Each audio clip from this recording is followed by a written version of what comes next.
Novruz bayramı ərəfəsində xüsusən çərşənbə axşamlarında tonqalların qalanması əsrlərdir xalqımızın tarixi köklərinə əsaslanan adət-ənənələrindəndir.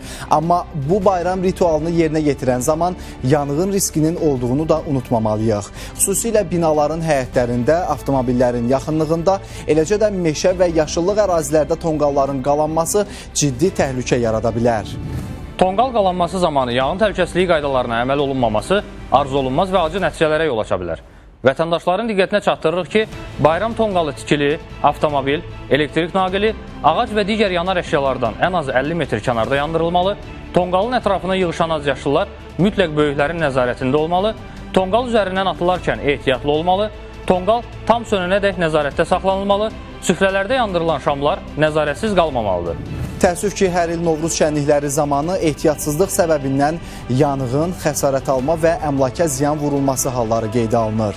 Unutmayaq ki, bir anlıq səhlənkarlıq ağır nəticələrə səbəb ola bilər. Bayram sevincimizi faciəyə çevirməmək üçün hər kəsi yanğın təhlükəsizliyi qaydalarına və ətraf mühiti qorumağı vətəndaşlıq borcumuz bilib, sadalanan nüanslara ciddi əməl etməyə çağırırıq. Gəlin Novruzu birlikdə təhlükəsiz və məsuliyyətli şəkildə qeyd edək.